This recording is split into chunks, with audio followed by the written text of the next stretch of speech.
A gente vai chegar aqui toda segunda-feira, esse horário, para falar do básico da Bíblia. Lilith, mamãe tá dando aula.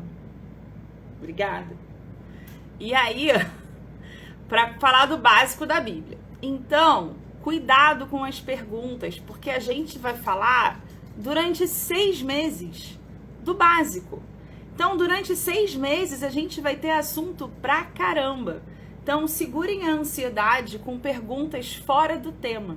Tentem fazer perguntas dentro do tema. Vocês sabem que eu adoro quando vocês perguntam. Adoro as perguntas. Adoro. Só que tentem fazer perguntas dentro do tema, pra gente não fugir do tema, porque eu vou acabar querendo responder. Não vamos fazer isso, sabe? Dentro do tema, com paciência. A outra coisa é que... Qual é a outra coisa? É que a gente vai falar da Bíblia do ponto de vista acadêmico, que não é o ponto de vista religioso. Então, sempre que eu falar assim, olha, é uma tradição ou é uma crença, significa que a gente não tem como provar. Não tem como provar como? Pela via da ciência, pela via da história. Não tenho como provar. Mas a tradição é uma força que não pode e não deve ser ignorada. Até aí tudo bem?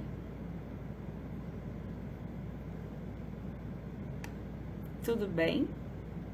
Acho que sim, né? Então vamos lá. Primeira coisa que vocês precisam entender é que a gente vai bem do comecinho, como a Bíblia chegou, como ela está hoje, e depois a gente vai destrinchando isso nas próximas semanas. O material de apoio eu liberei para vocês lá no grupo do Telegram, tá? Então vamos lá. A Bíblia que nós temos hoje, cada religião tem a sua própria Bíblia. O que é uma Bíblia? É uma antologia. Vocês sabem o que é uma antologia? Vocês fazem ideia do que seja uma antologia? Alguém faz ideia?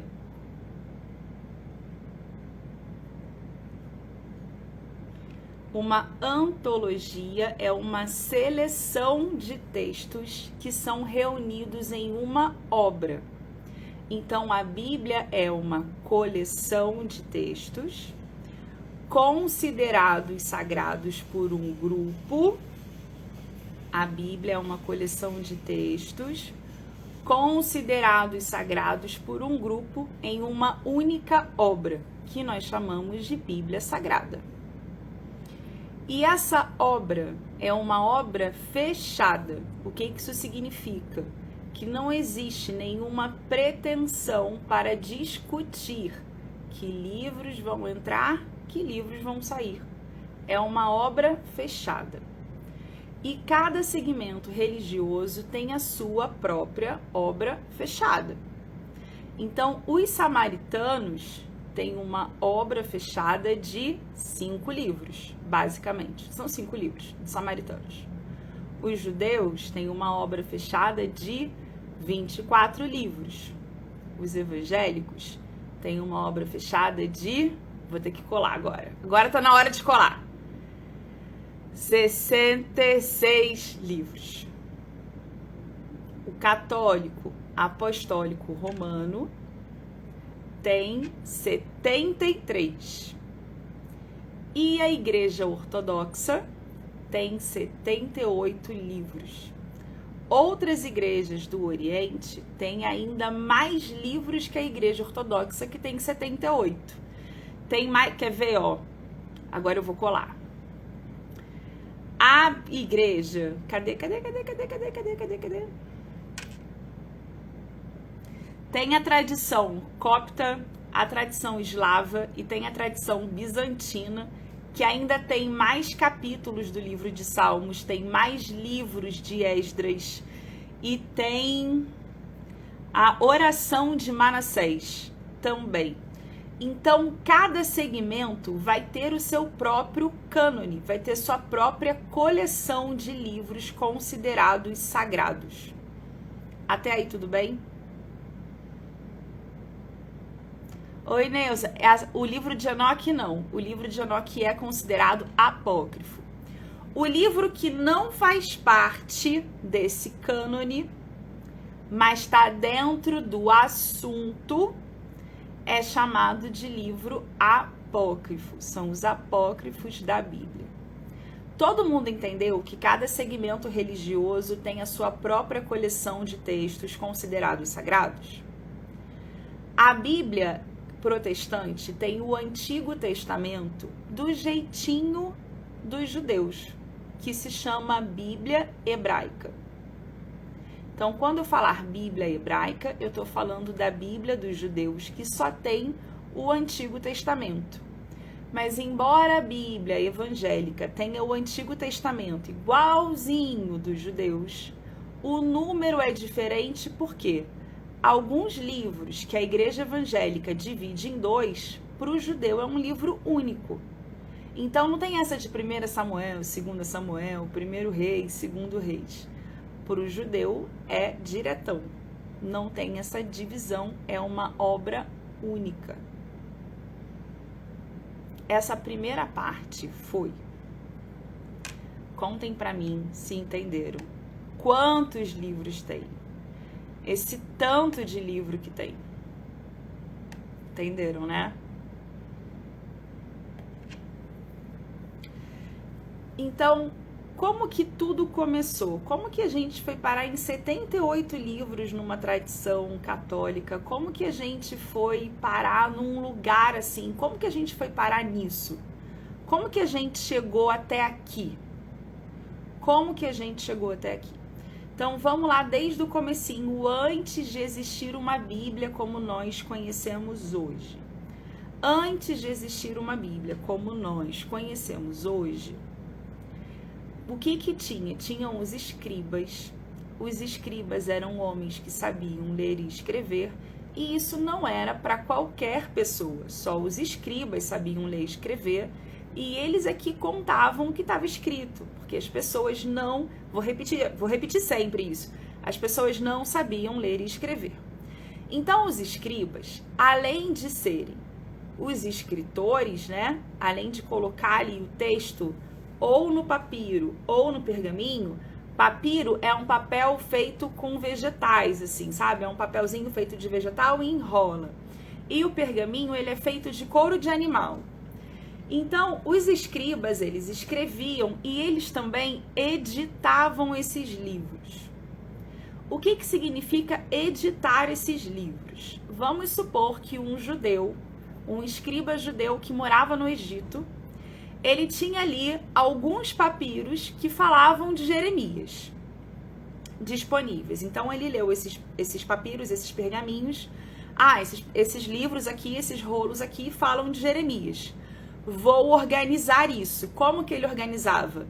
Passando tudo para um rolo único. E aí, aquele rolo era o rolo de Jeremias. Só que o escriba do Egito fazia isso, o escriba que estava lá na Babilônia fazia isso, o escriba que estava em Jerusalém fazia isso, cada um com as suas cópias disponíveis. Então, eles organizavam numa obra única, né? Tipo, o rolo de Jeremias. Não tinha uma obra única, no sentido de todos os livros juntos num único rolo. Era sempre separado por assunto. Quais assuntos? O livro da lei, que a gente conhece como Pentateuco, que a gente conhece como Torá, que são os 5 primeiros livros da Bíblia. Então, a gente tem esses 5 primeiros livros da Bíblia num rolo único. E aí tem o rolo de Jeremias. O que tem no rolo de Jeremias? Tudo que tem disponível sobre Jeremias, que o escriba, ao ler, achou válido. Então, o escriba excluía a palavra que ele não achava legal, incluía a palavra que ele achava melhor, corrigia algumas frases, inseria algumas coisas para o texto ficar melhor, com uma melhor leitura, porque ele estava editando também e não só copiando. Então, enquanto o cara no Egito fazia isso, o de Jerusalém também, outras pessoas iam fazendo isso. Então, tinha vários rolos de Jeremias, de tradições diferentes e contextos diferentes uns dos outros. A mesma coisa com o livro de Isaías, a mesma coisa com os outros livros. Então eram livros que eram copiados e editados por cada escriba de acordo com a sua tradição. Vocês entenderam isso? E qual que é o mais antigo? A gente não consegue dizer para vocês desses textos antigos onde tudo começou, qual que é o mais antigo, a gente não consegue dizer. Não tem. Por tradição, o que eu quero dizer com tradição? É por crença. Por tradição, o cristianismo, e aí todo o cristianismo, tudo que compreende o cristianismo, a Igreja Católica Apostólica Romana, a Igreja Ortodoxa, a Igreja Grega, a Copta, o protestante, todo o cristianismo, mas todo o judaísmo, acreditam que a primeira coletânea de livros sagrados começou no deserto com Moisés lá na Torá.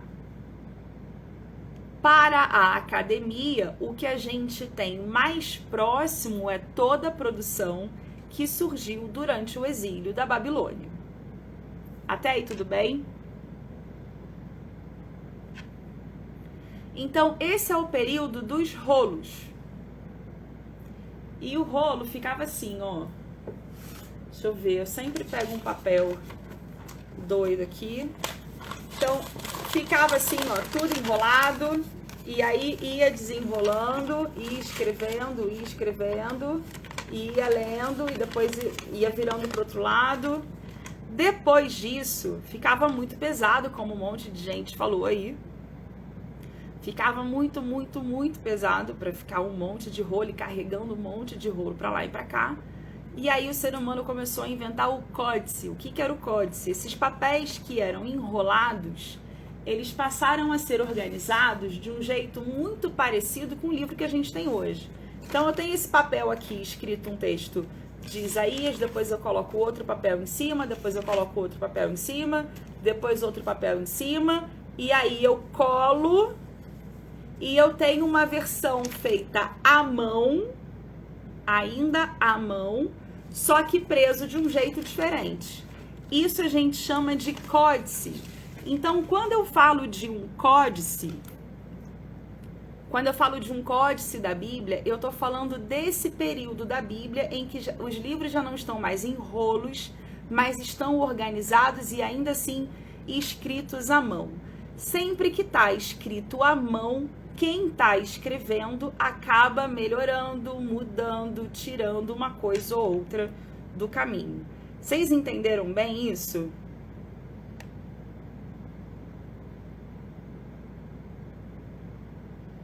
Entenderam bem isso? A Torá, por tradição, continua sendo escrita para uso religioso em rolos, mas para ter em casa já é impresso. Mas dentro do uso religioso na sinagoga ainda é um rolo, ainda tem essa coisa toda ritualística do judaísmo. Mas a gente tem hoje, e tem o Códice de Leningrado, que é a Bíblia hebraica, que acho que é o códice mais antigo já. Acho que esse é o mais antigo, Leningrado. Códice é um nome chique, né? Bom, os manuscritos do Mar Morto. Nos manuscritos do Mar Morto, a gente tem vários rolos de Isaías. Cada rolo de Isaías tem uma pequena diferença entre um e outro. Por quê? Porque são de escribas diferentes que editaram de maneiras diferentes. Entendeu? Alguma dúvida até aqui?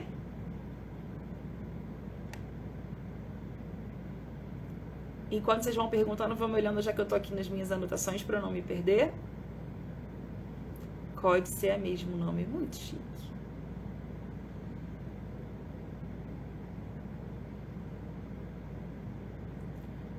Ok, né? Para todo mundo.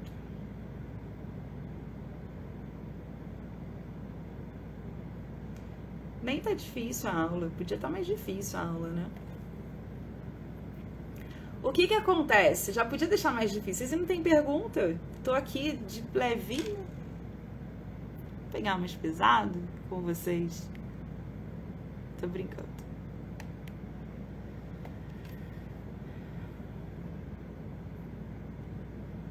Bom, vamos lá.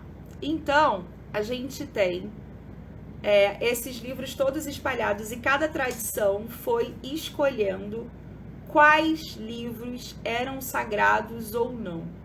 E cada grupo religioso tem os seus próprios parâmetros para definir se aquele livro é sagrado ou não. A gente chama de cânone ou cânon, ou livro canônico. Aquele livro, essa palavra vem do grego, significa mais ou menos uma vara que serve para medir. Então, é um jeito de medir se aquele livro é sagrado ou não. Então, cada grupo religioso estava medindo aquilo que era sagrado ou não para aquele grupo. E essa escolha para chegar na Bíblia como nós temos hoje, levou mais ou menos 1000 anos para chegar nesse formato que nós lemos hoje, mais ou menos 1000 anos. Isso significa dizer que o cristão primitivo, ele não tinha uma Bíblia. O cristão primitivo não tinha uma Bíblia. Na época de Jesus, não tinha o Antigo Testamento organizado como nós temos hoje. Tinha a Torá organizada, que é a organização mais antiga, e os rolos dos outros livros que eram considerados sagrados. Alguns livros eram considerados sagrados para muita gente, mas eles não passaram na régua de medir se aquele livro era sagrado ou não. E alguns livros que não eram considerados sagrados, que nem eram lá, bom exemplo, eu vou dar o exemplo de Esther, eles acabaram entrando no cânon. Então, é muito curioso como alguns livros acabaram entrando e outros livros não. Abraão tinha Bíblia? Absolutamente nada. Abraão não tinha Bíblia nem nada para seguir, a não ser o relacionamento que ele tinha com Deus. Era ele e Deus, era Abraão e Deus, assim como Moisés. Moisés foi recebendo direto de Deus, ele não tinha algo prévio. Então, Abraão era ele e Deus. Então, as pessoas não tinham nada. Inclusive, gente, quando a gente olha lá o livro de Juízes, quando a gente olha o livro de Reis, as pessoas não ficam lendo a Torá. Nessa época, o que tinha de organização sagrada era a Torá, né? Os 5 primeiros livros, ou o livro da lei.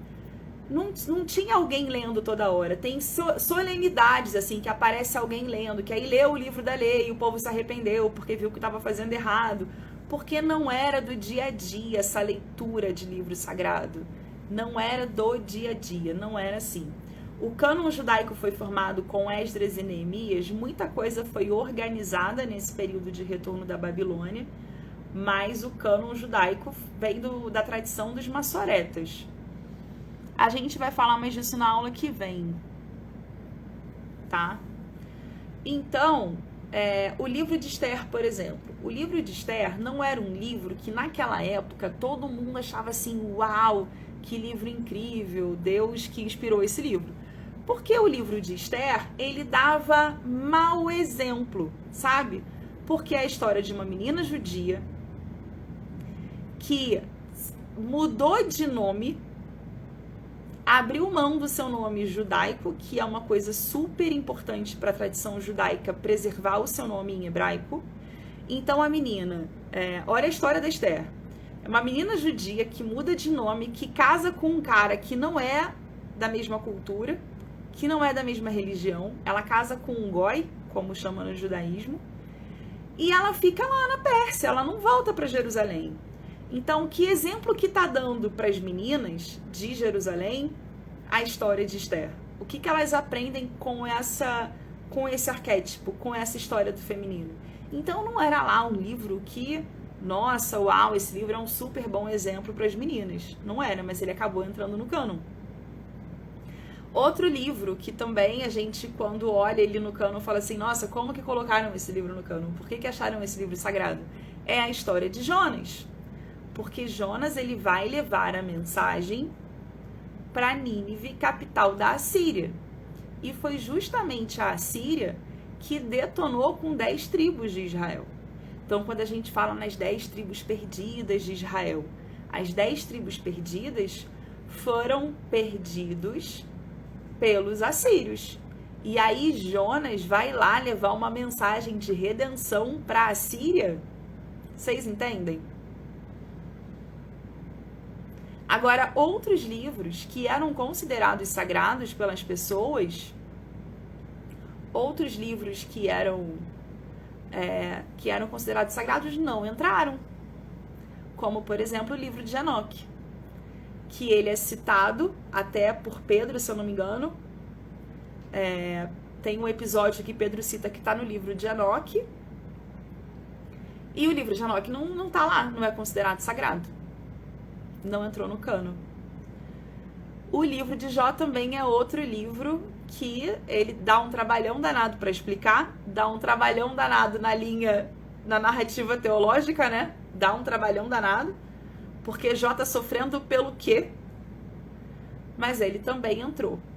Como se decidia qual livro entraria na Bíblia?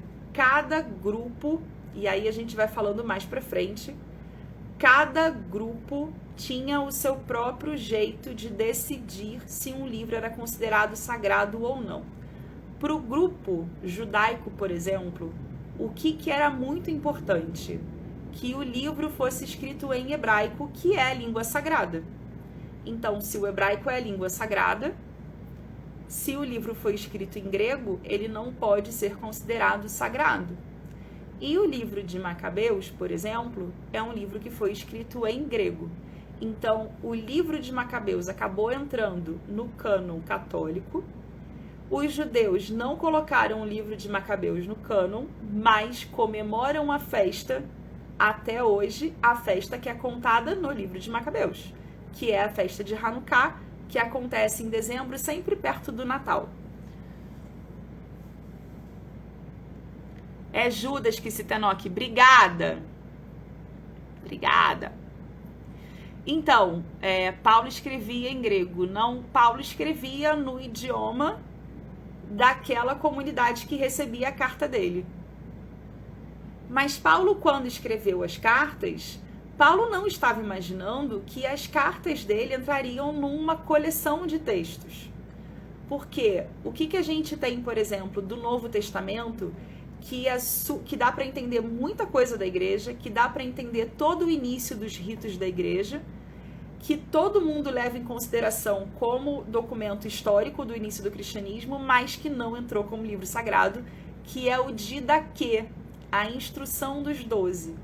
Então, a instrução dos 12, ou o Didaquê, ele tem ali tudo que fala sobre batismo. Então, por exemplo, no Didaquê, quando fala sobre batismo, ele diz que o batismo tem que ser feito em água, né? Tem que mergulhar a pessoa na água.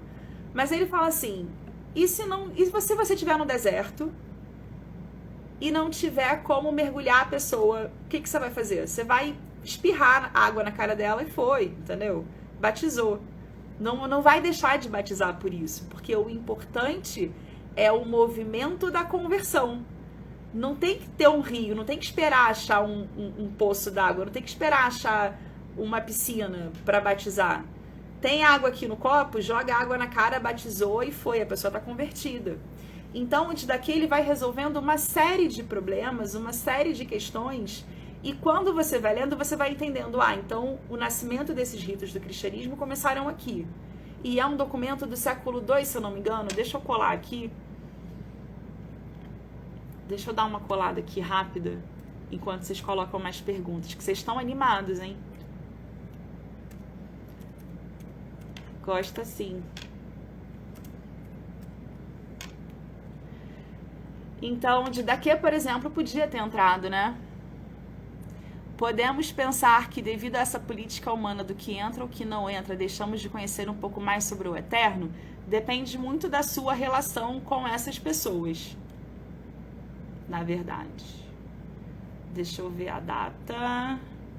A data do Didaquê está entre 60 e 70 depois de Cristo. É muito cristianismo primitivo. 60 e 70 depois de Cristo. Eu vou colocar uma cópia do Didaquê Vou deixar uma cópia do Didaquê no Telegram e lá no ambiente do aluno, tá? O Didaquê seria um documento que favorece a interpretação católico-romana. A interpretação, ela... Olha só, gente, vamos lá. A interpretação, ela vai se desenvolvendo à medida que o tempo vai passando. Mas o Didaquê não facilita a interpretação, porque ele foi escrito numa época que não tinha uma Bíblia. Na verdade, ele direciona sobre o que fazer. Porque o que acontece? Tá aqui, 60, 70 depois de Cristo, Didaquê, Bárbara. O que acontece com o Didaquê? Quando o cristianismo começou, fora dos muros de Israel, porque dentro de Israel todo mundo era judeu que acreditava que Jesus era o Messias. Então a vida continuou como sempre foi. O judeu continuou sendo judeu. Quando a gente olha lá para Paulo, por exemplo, Paulo ele vai fazer até sacrifício no templo, porque Paulo era judeu e continuou sendo judeu. E ele continuou indo para o templo levar suas oferendas, levar os seus sacrifícios. Ele não mudou de religião. Só que quando Paulo ia falar para outras pessoas fora de Jerusalém, ia falar para pessoas em Roma, ele vai converter todo mundo ao judaísmo? Quem conhece o judaísmo a fundo sabe que é tanto detalhe. A conversão do judaísmo leva pelo menos 2 anos. Então, você decidiu se tornar judeu, você vai ficar pelo menos 2 anos estudando, até você passar pelo Beit Din, ser aceito e todo o processo. É muito tempo. Então, se eles acreditavam, e eles acreditavam que Jesus ia voltar a qualquer momento, eles queriam mais é que as pessoas se convertessem cada vez mais. Porque eles tinham essa crença, Jesus vai voltar a qualquer momento. Jesus está chegando. Então, eles nem cremavam os corpos, né? Os romanos, por exemplo, que tinham o costume de cremar os corpos, quem se convertia em Roma, as pessoas que se convertiam em Roma, não queriam ter o corpo cremado porque queriam ressuscitar. E aí que começou a surgir cemitério. É aí que começa a onda do cemitério que a gente traz pra cá. Entendeu? Com essa coisa de que Jesus vai chegar, eu vou ressuscitar junto com Jesus, vai acontecer isso. Então, eles não tinham uma Bíblia, eles não tinham uma orientação diferente de quem estava em Israel. Então, faz o quê? A pessoa abandona sua religião, abandona os seus deuses, abandona toda uma vida de ritual, abandona toda a vida de ritual e faz o quê? Faz o quê? Como é que eu vou marcar que eu me converti? Como é que eu vou participar daquilo que Jesus falou, a ceia, né? Fazer isso em memória de mim sempre que vocês se reunirem. A ceia que Jesus estava fazendo era um jantar de Pêssar, cheio de detalhe. Como que vai fazer isso, sabe, em Roma? Como que vai fazer isso em outros lugares? Então, pega pão e vinho, sabe? Então, o Didaquê, ele vem resolver esses detalhes e entregar uma espécie de ritual dentro daquilo que cabe, de acordo com cada realidade. Então, ele não favorece uma coisa nem outra, porque as coisas sequer existiam ainda. Estava todo mundo tentando se virar e achando que Jesus ia voltar a qualquer momento e tentando sobreviver à perseguição. Era tudo muito intenso. Então, quando Paulo escrevia as cartas, quando Pedro escrevia as cartas, eles não estavam escrevendo as cartas para a humanidade 2000 anos depois. Eles estavam escrevendo uma carta específica para um grupo específico para resolver problemas específicos. Tanto que várias cartas, quando a gente começa a ler no Novo Testamento, elas estão começando com um monte de briga, assim, olha, vocês estão brigando, é para parar de brigar, porque a gente está aqui por Jesus, não para massagear ego de um, massagear ego de outro. Paulo é o rei das broncas nas cartas.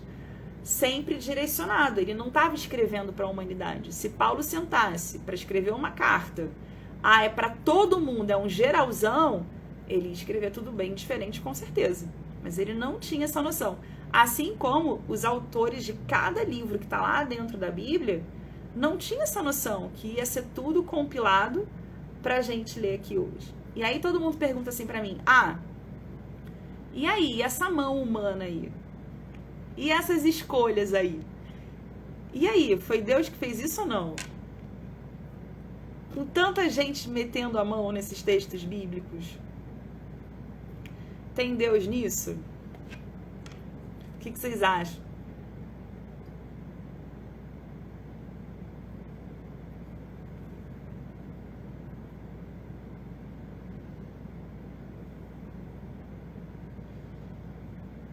que vocês acham?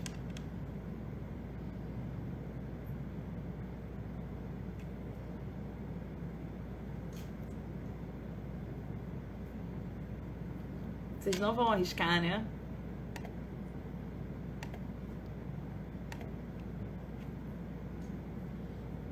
É pergunta que tem aqui? Não. Achei que era uma pergunta. E aí? De jeito nenhum, meio a meio. Creio que sim. Eles que eram gênios, sim, com certeza. É a pergunta de 1 milhão. Onde tem irmão humano tem treta, com certeza. Com certeza. Olha, existem coisas... Eu vou colocar minhas considerações aqui sobre o cânon. Todos eles, na verdade. Todos eles. O que eu acho de mais incrível é que esses livros passaram na mão de muitos escribas. E a gente sabe que os escribas mudaram mesmo algumas coisas, inseriram mesmo alguns textos. Então, às vezes a gente pega um texto e sabe que existe uma coisa que saiu de um lugar e foi para outro, né? Então, inseriu mesmo. Então, por exemplo, a gente tem ali a oração de Jonas, que é um salmo.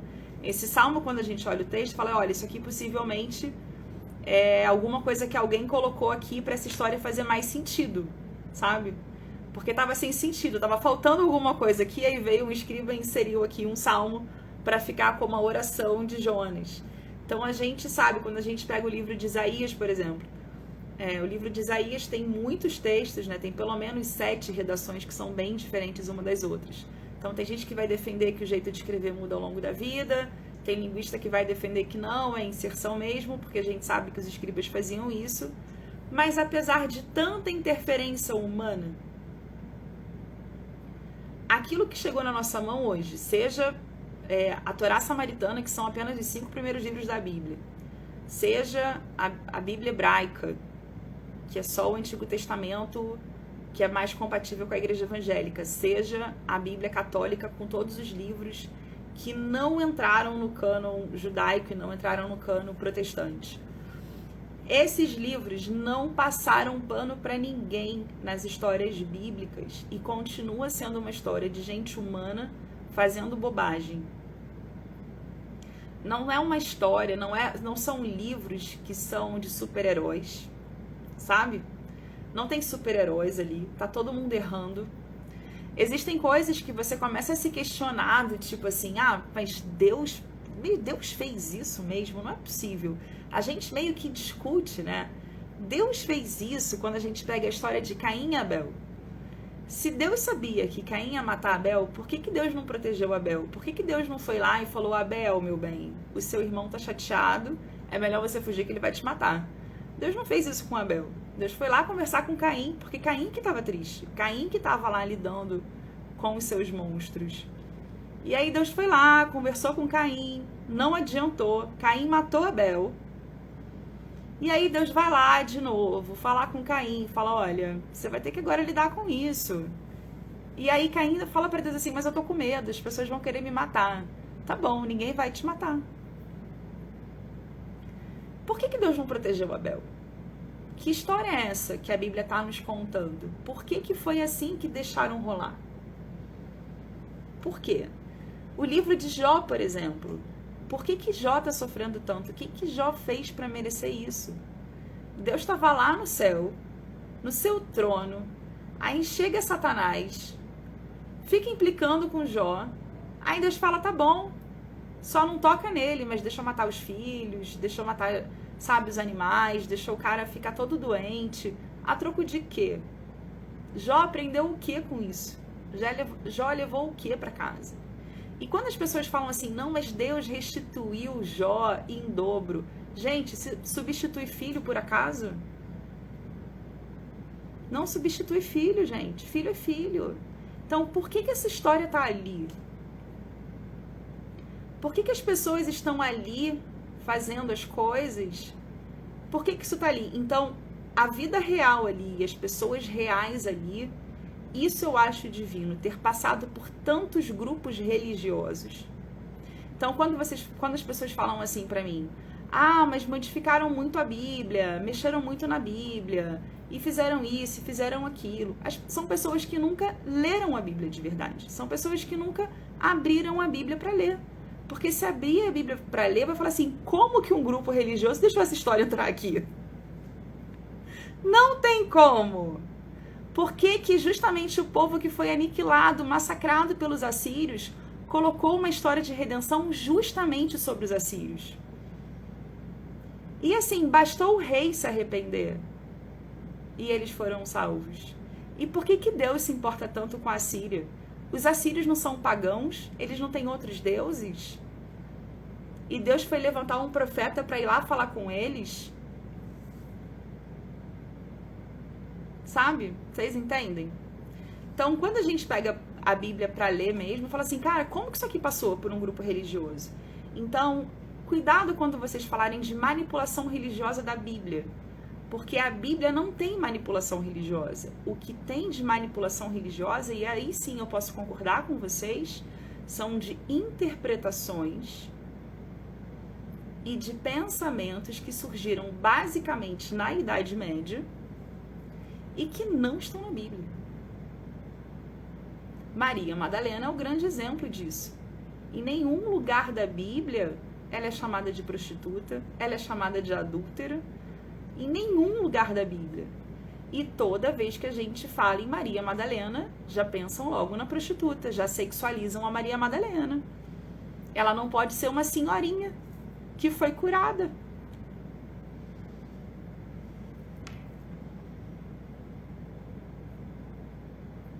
E Deus chamou Nabucodonosor de meu servo e Dário de meu ungido. Eles acreditavam e serviam outros deuses, exatamente. Exatamente. Então, a gente vai olhar a Bíblia, principalmente quando eu falo sem o ponto de vista da religião, é para que vocês possam olhar a Bíblia como ela é e ler o que ela tem, o que ela está dizendo, sabe? Porque a interpretação é outro papo, é outra coisa. A gente está olhando ali como isso foi feito. Então, os livros eram considerados sagrados, as histórias iam passando de geração em geração, porque as pessoas não sabiam ler e escrever. As pessoas não iam para a escola, as pessoas não assistiam live no Instagram sobre Bíblia, as pessoas não iam para a igreja toda semana, as pessoas não iam no terreiro, por exemplo, toda semana, para quem é de outra religião. Vamos colocar todo mundo aqui no que a gente está falando. As pessoas não tinham um caminho ritualístico de grupo como a gente imagina. Não era assim toda hora como a gente tem, não era assim tão disponível. E elas tinham que ouvir o que as pessoas estavam dizendo. Então, o tabernáculo e o templo de Jerusalém, por exemplo, ficavam muito longe, só depois que vem uma tradição de sinagoga.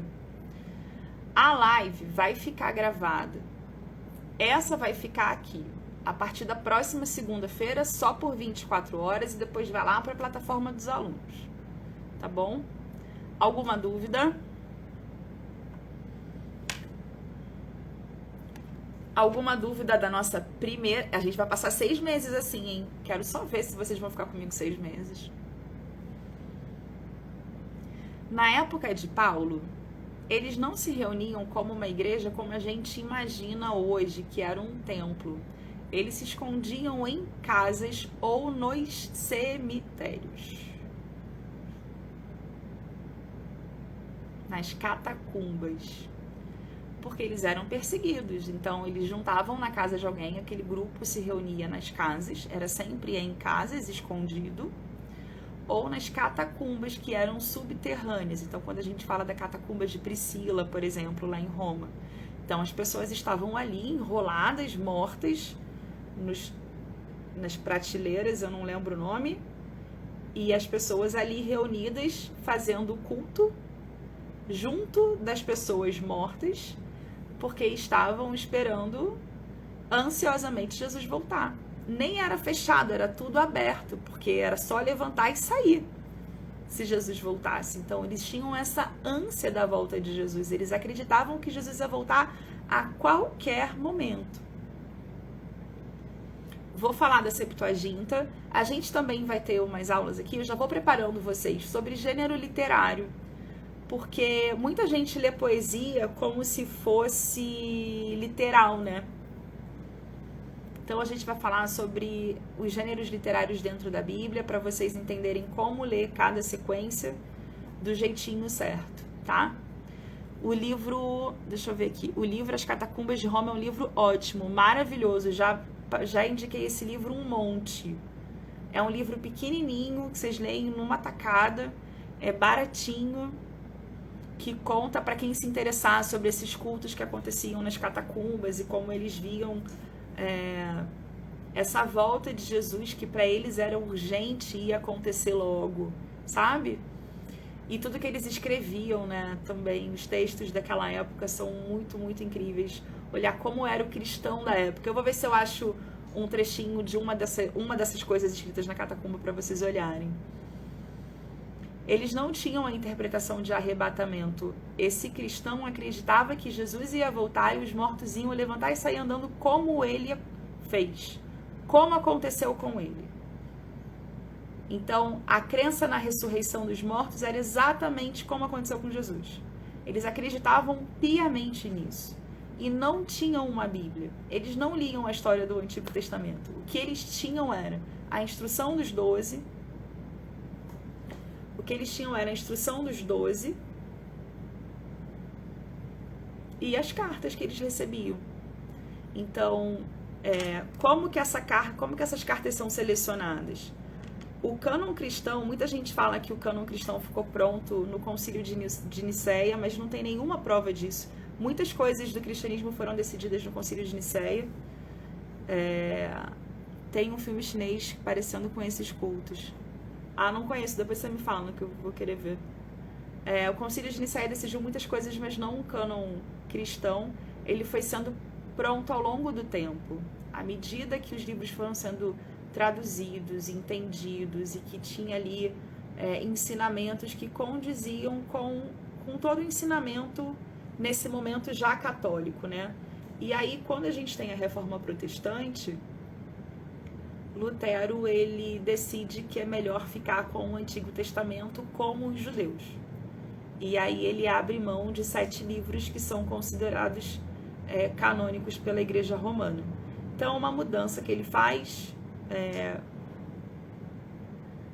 não sei se é uma grande mudança, porque a gente acaba lendo os outros livros, né? O livro de Tobias, Eclesiástico, acho que... Ou vocês nunca leram esses livros deuterocanônicos também, que a gente chama. Cada igreja acreditava na sua própria doutrina. E Paulo tentava meio que conciliar, nivelar, padronizar.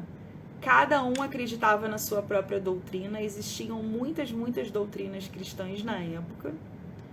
Paulo não que Paulo tentasse padronizar. Paulo respeitava muito a cultura de cada lugar. A gente vê sempre uma... Por isso que as cartas são muito diferentes umas das outras, né? Tem gente que fala que não consegue entender Paulo porque cada hora ele fala uma coisa. Não é que cada hora ele fala uma coisa. É que cada comunidade tem a sua necessidade. E ele escreve para aquela necessidade. Claro que, quando a gente fala das cartas de Paulo, tem cartas que não são de Paulo, são atribuídas a ele. Tá? Então, podem ser de discípulos de Paulo ou de pessoas que escreveram como se fosse Paulo para ter um pouco mais de autoridade. Mas a gente vai ver isso também mais para frente. Ao longo dos próximos 6 meses... a gente vai ver o que é atribuído a Paulo, o que provavelmente é de Paulo mesmo, o que é inserção, o que não é. Hoje a gente está fazendo um geralzão do que a gente vai passar pelos próximos 6 meses. Lutero abriu mão, Lutero fez toda uma reforma. Muitas coisas mudaram ali na reforma de Lutero. Depois outras coisas continuaram mudando. Mas foi basicamente olhar, bom, se o judeu não considera sagrado porque não está em hebraico, eu também não considero sagrado. Foi basicamente isso. Foi seguir mais ou menos o cânon judaico. Basicamente isso. Dúvidas? Então, se preparem para os próximos 6 meses, porque a gente vai passando, né? São muitos livros. A gente vai passar pelo Antigo e pelo Novo Testamento. A gente vai começar agora a entender cada grupo de livros e dentro desses gêneros literários. E depois a gente vai aprofundando dentro desses livros. Então tem muita coisa pra gente conversar ainda. Fiquem bem tranquilos. Eu vou repetir isso 1000 vezes, porque eu já conheço vocês. Então já entendemos hoje que a Bíblia é uma antologia, é uma obra. A Bíblia é uma obra com vários livros. Cada livro dentro da Bíblia é único. É único. Por que cada livro é único? Ele foi escrito num período único. Aquele autor tinha sua razão para escrever. Os períodos são completamente diferentes. Então, quando a gente olha para o livro de Juízes, eu contei uma história essa semana do livro de Juízes. Contei a história de Jefté que sacrificou a filha. E aí o que eu recebi de mensagem falando, mas Deus aceita sacrifício humano? Não. Então por que ele deixou Jefté fazer aquilo? E aí um outro tanto de gente tentando justificar, inclusive usando o texto em hebraico para dizer que não, que Jefté não fez isso. Mas sim, Jefté fez isso. Ele prometeu para Deus que sacrificaria alguém se ele vencesse a guerra. Era nisso que ele acreditava. Era isso que ele achava que Deus queria. Não foi isso que Deus pediu para ele. Foi isso que ele acreditou. E qual é a primeira pessoa que vai cumprimentá-lo? A filha, a única filha que ele tem. Mas se fosse a filha de outra pessoa? Se fosse o filho de outra pessoa, aí tudo bem? Então, essa história em si já tem a lição. Quando eu falo para vocês que você não paga, você não é castigado por causa dos seus pecados. Você é castigado pelos seus pecados. É o próprio erro que castiga você. A consequência dele, o que você vai ter que conviver por causa dele, sabe?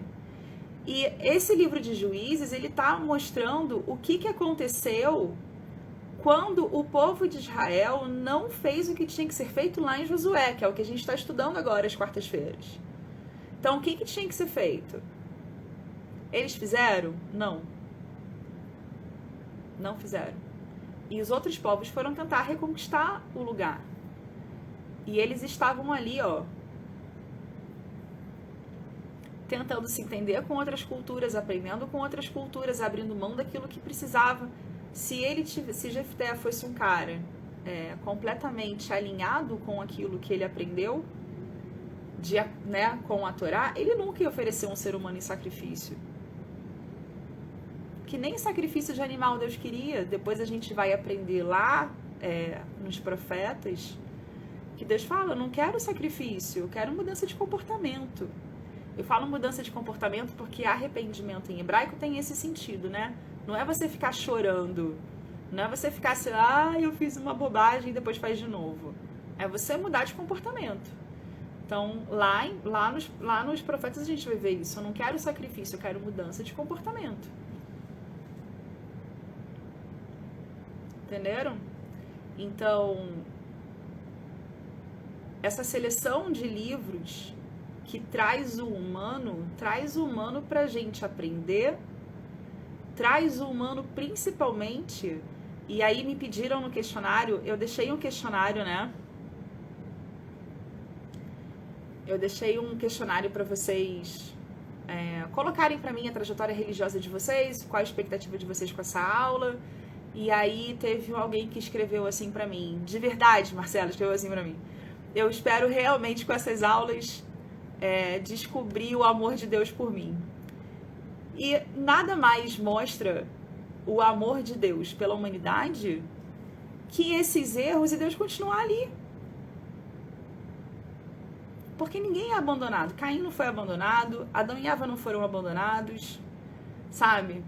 Davi não foi abandonado, Davi fez bobagem atrás de bobagem, Deus não ficou enchendo o saco de Davi, você tá errado, você tá errado, você tá errado, você tá errado, você vai pro inferno.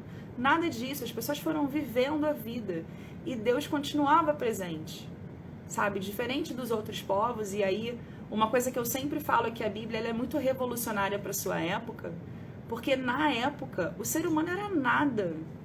Nada. O ser humano era nada. Era nada. Os seres humanos eram sacrificados, os seres humanos trabalhavam para os outros deuses. Tudo era os outros deuses que ficavam com ódio e ficavam com raiva e eram tempestivos, enquanto Deus está ali. Olha, você foi expulsou do paraíso porque tem consequência. Mas Deus estava lá do lado de fora do paraíso fazendo roupa para os caras. Sabe? O tempo todo ali, o tempo todo cuidando. A gente olha o livro de Oséias, que é um livro que é muito parecido com uma carta de divórcio, é muito parecido com o fim de um relacionamento. Deus está ali, eu não sei mais o que fazer com vocês. Mas Deus continuava ali. O tempo todo ali, né? A gente que se afasta. Então, o movimento de afastamento é sempre do humano ali na Bíblia. Então, quando você está lendo a história, Deus está sempre ali. Quem se afasta é o ser humano. Então, Adão e Eva fizeram uma bobagem, Deus foi até eles que se esconderam. Então, quando Caim matou Abel, Caim que ficou na defensiva, Caim que foi grosseiro na resposta, Deus estava ali de boa, Deus não muda. Quem fica ali se contorcendo, né, é sempre o humano, e Deus está sempre ali. E isso é muito revolucionário para a época. Tanto nesse relacionamento com o divino, que está sempre ali, que está sempre demonstrando amor, misericórdia, que está sempre ali, sabe, enchendo de vamos lá de novo, mais uma chance, vamos lá de novo e vamos lá de novo. Deus que está sempre ali, não está apontando para ninguém, os profetas não ficavam enchendo o saco de ninguém, como o cuidado humano de uma época que era, quando a gente vê o cuidado com a guerra, mas Deus mandou matar todo mundo. Mas também tem aqueles lugares ali em que, por exemplo, as mulheres quando eram levadas prisioneiras, quando as mulheres eram prisioneiras de guerra, essas prisioneiras de guerra, para quem assistiu Vikings, para quem assistiu Game of Thrones, que eu tô assistindo agora, elas eram todas estupradas, sabe? E qual que é a lei bíblica? Quando você tiver uma prisioneira de guerra, deixa ela sofrer o luto pela família que ela perdeu. Então, deixa ela sofrer o luto, deixa ela chorar.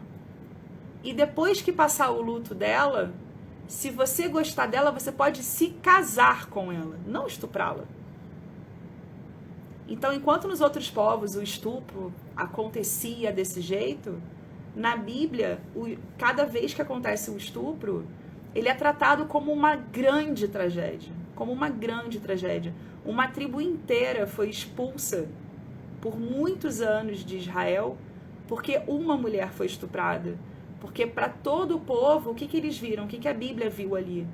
Que aquele povo que não protegeu aquela mulher deveria ser expulso. Porque eles não protegeram aquela mulher. Entenderam?